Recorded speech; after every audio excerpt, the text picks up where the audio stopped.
Wow. So, the Salvo Pancakes drama in a nutshell. No words, just this. Just this. What the heck?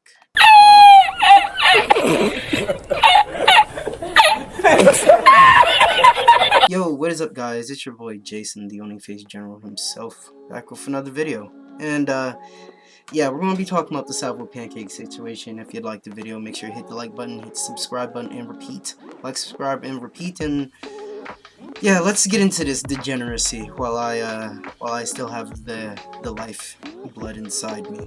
But Salvo Pancakes, for many who don't know, for the past few months has become a rising star within the commentary community, gaining a huge following with his over-the-top takes, trolling, and basically saying things that people wouldn't usually say. He's very entertaining. Even myself found him to be hilarious. I can talk on and on about Salvo's rise in the community, with his beefs with Flamenco, Def Noodles, even parts of the commentary community themselves with Augie RFC, Nicholas Diorio, even Keemstar and his girlfriend Brantley. So yeah, he's sort of got his feet wet in this whole space. All of which, for better or for worse, has gained him a massive amounts of attention and fans, as the community, specifically at this time, the commentary community itself was very dry and lacking any major drama or news to talk about. And Salvo was that news. He was the person to talk about. Salvo became a household name because of his many beefs and antics, and while being entertaining and handling these beefs very well, impressed many in the community, so much so that he even became a co-host of Keemstar's new podcast, The Keemstar Show. Now, with all of this, with Salvo Pancakes, a creator that blew up within mere months, became the community's wild card. At one time, he was a heavy hitter within the commentary space, with his own projects being Fireball, a game show which featured most of the commentary community. And you got a lot of good laughs. They roasted each other. They did a lot of trivia based things. You can honestly say, like, in a way, he was bringing comedy. He was bringing back his own form of it back to the internet, and people loved it. People respect it. He even has his own little news team dubbed the Salvo News Team, or the SNT, or whatever you want to call it. And another show that he has with Willie Mack being the tub show, or whatever it's called. But basically, they just sit in like bathtubs and just honestly just talk to people, interview people. I don't know what it is, but it just seemed like, as Salvo rose within the community, everybody sort of got the sense of who he was, what he is, what he's all about. Honestly, if you ask me, it just seemed like he just grew on us. Yeah, he got his antics. He says some wild shit, and he, can be a bit of an asshole. But if you want me to be fair, he sort of like became that comedic relief that we need in the commentary community. But with a cult following and many of these opportunities, as well as the backing of the community, the commentary community itself, many would think that there's nowhere but up for Salvo Pancakes, with massive amounts of success lately. But as usual, with success comes excess. And it would be this excess that would become Salvo's inevitable downfall.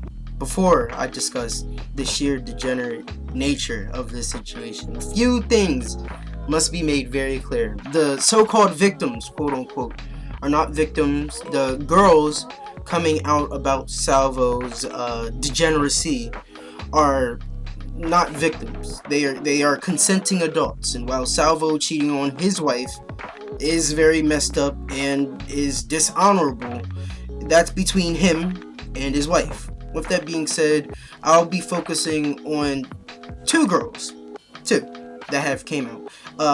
One who we definitely know, Asher, and another unknown girl who has my apologies, a personality disorder, BPD, if I'm not mistaken. She unfortunately does. She seems to be a very unknown person. I've been getting different names for her. Aloe, another name that I can't think of off the top of my head. But as for right now, this is what I have. And like I said, to be made clear, their experiences with Salvo are the ones that need to be talked about. And two, there was no grooming. There was none of that in this situation. These girls are consenting adults. I gotta make this very clear, because a lot of people seem to have made a lot of risque, I guess you can say, they may have, like, you know, kind of I just can't think of the goddamn word, but basically they kind of went overboard with, like, labeling this whole situation, basically. So with all that being said, no victims in the making of this situation, and the women were not groomed. Nobody was groomed. They were all consenting adults. There you go. But the geist of the situation goes as followed. During the time of this recording, Salvo would host a Discord of SNT members, of the Salvo News team members, talking to multiple women, as well as his own Breakland group, and even in the server of Parking Tigers, the Salvo News team second in command, if you guys don't know who he is. After Salvo and many of this, and after many of this stuff came out about Salvo, and it came to Parking Tigers' attention, I'd say around like two weeks ago, as of right now. Until the initial story that happened on Drama Alert, many of these women came out, with about at least 20 so far has came out with the exact same story. Oh, he's cheating on his wife. He promised me that they are separating, or they're, if not separating, already separated. He's going to fly me out to Ohio and we're going to live together there. You know, it just seems like these stories were just repetitive. They were about the same. And honestly, you can't really deny this when this many women are coming out saying the exact same goddamn thing. And along with these women basically exposing him for cheating on his wife, they've also exposed his kinks on how he likes age play, how he likes piss play. And may I remind you, just a little bit of context into the age play, 7 to 14. Yeah, that's a tad bit weird, but again, these women are consenting adults, so take that what you will. And he, like I said, he likes piss play. He likes being cucked, apparently, as he has some, like, big African guy basically bang his wife, as from what I've heard and from what I've been hearing. He also enjoys pegging and clown porn. Yeah. Now, to all that, I just gotta laugh. I really gotta laugh, because, oh my god, this is so damn degenerate and nasty. Screw that talk about, oh, you shouldn't kink shame anyone. No. I'm gonna kink shame the hell out of you. I'm gonna kink shame the hell out of anyone that enjoys piss on them, inside them, and if you're a cuck. You're going to be shamed if you are a cuck and like being peed on. I'm sorry, but that's just how it works for me. Now, as I said earlier, there are two stories I want to focus on. That being Asher and the unknown girl who has BPD. Again, my apologies if I am messing that up, borderline personality disorder, but there you go. But let me just say that I'm about to get into something very, very, very fucking nasty. Sorry for my AC right now. But Salvo was messaging this unknown female with BPD. It was about 20, like probably in her 20s, early 20s, and convinced her to drink piss out of the toilet that she pissed. She pissed into the toilet. Salvo was in a voice call with her, and I guess they were talking kinky or whatever, and basically told her to drink the piss. And yeah, there are call logs. There are not even call logs. There are message logs about this, confirming that this is true. And holy shit, this is nasty as fuck. Like I like it. It's not even the fact that like he got the girl to convince. He convinced the girl to drink the piss. It's just like, dude, you're really into this weird shit. And now on for Asher. Now Asher, this is a whole different story. Now Asher's experience with Salvo was, I wouldn't even say borderline, was basically touching the line of sexual harassment, as Discord messages would show, especially on the screen right now. Salvo was making sexual advances, saying, oh, like I'm masturbating, oh, I'm jerking off, oh, I need to come before I go to sleep, and all this other stuff, etc., etc. And as you may know, and as you've already have seen, Asher did not reciprocate. She did not find that to be appealing. She did not want to engage with that. No, like that wasn't going to be a thing that she was going to, you know, be with. She didn't want to do it. She didn't want to, you know, be talking dirty to Salvo or anything like that, basically. She's making it very clear that, you know, she doesn't want to hear that, which is unwanted sexual behavior. And I myself want that to be made very clear. If you're making these types of advances, man or woman, a person does not have to say no or stop for it to be uncomfortable. And it seems like because of her not reciprocating, it caused Salvo to threaten her for over a span of a year, of this being in private messages. So you can't really say that, oh, this was a joke. Salvo fans, listen to me. You can't say this was a joke when there's no one else there to laugh. No one was in their messages, their DMs with them to laugh. This wasn't a group chat. This was messages between Salvo and Asher. And she felt very uncomfortable. And as of right now, I have a little clip that I want you guys to listen to explaining this entire thing, courtesy of Twitter Geek. Thank you so much, man. Didn't really talk any DMs with him. I just kind of like took this from his video. So he made a great video about the whole situation too. So make sure you check him out as well. But here you go. Who is it right now? Tell us. It's Salvo. What? It's Salvo. We know about, yeah. He's threatening you? He's been threatening me for a year. And he even admitted it in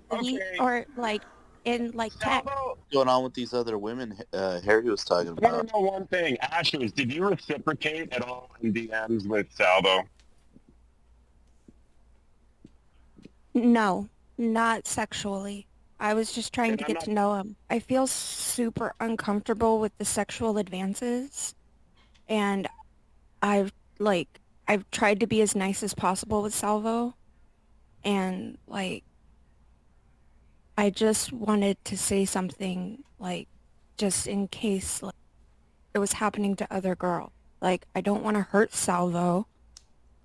And even in my last message to Salvo, I was like, you know, even with the year of harassment that he's admitted to, even with all of the sexual marks, you know, I still want the best for him. This is me wanting to put a hate brigade against Salvo, because if I wanted to do that, I could have just done a twit longer. Junior reporting for duty? I could have done a twit longer. I could have posted all of this on Twitter. Could have gone on Doc on the radio and exposed his ass. Exactly. I could have done this a million different other ways, but instead I decided to show up in a VC with some of his friends and be like, yo, this shit's happening and I don't know what to do about it. Right. I think Yeah, it's go just ahead, Parky. speculation, honestly. Yeah, it's a conversation to have with Salvo here. Like, it's good Yeah. that, like, It's just Asher I'm brought not it gonna- up, and I think honestly, because none of us really know more, it's kind of better to, like, and Yeah. again, this is not to, hold on, let me finish. This is not to dismiss Asher's. This is more so to be like, thank you for bringing it to our attention. Let's talk about it with him here and figure out what's going on. This is I think that's Abby kind of the best way Blackbird to move speaking. forward from this. I agree with Abby. I agree with you, Abby. But like at the same time, like Asher's, you're saying I could have exposed him with a twit longer, blah blah. It's like that doesn't really make me want to like come. Oh, on I said your that. side I said when that. you say that shit. And I wouldn't have said anything like if Salvo wasn't like that just really confuses me. I'm just like, okay, like you're married, you're supposed to be like neutral towards me, like, hi, you're friendly, what's up, cool, how's it going, all those things. And then like he starts coming at me super sexual, and I get like super confused with my autism, because it's like, okay, like I was taught supposed to cross these boundaries with me, and you are, and like I'm not really interested in you, and like, so I don't know. After the call would come out, Salvo would come onto the Discord and would be posting messages, calling it all a joke, and Salvo from here would go on to completely nuke his Discord server and basically dissolve the Salvo news team as a whole. With all that being said, one thing's for sure and one thing's for certain, and maybe I said that wrong, but either way, Salvo was cheating on his wife, or was planning to cheat on his wife, especially with the amount of women who had the same exact story and just came out telling the exact same thing, what he said he was going to do and all this shit. Am I really wrong to say this? Is anyone really wrong to make that claim that he wanted to cheat on his wife? I don't know. Maybe. And it's funny, and I guess you could say more or less it's poetic how he sort of slapped this label onto Tipster, like, oh, this dude is going to cheat on his wife. Oh, he has a harem of e-bitches. Oh, this, all that. Like, it just honestly just goes to show the type of karma that comes when you are trolling too much and just talking shit about people's family, and it's just, I guess this is just poetic. It really is. It's karma at its karma at its finest.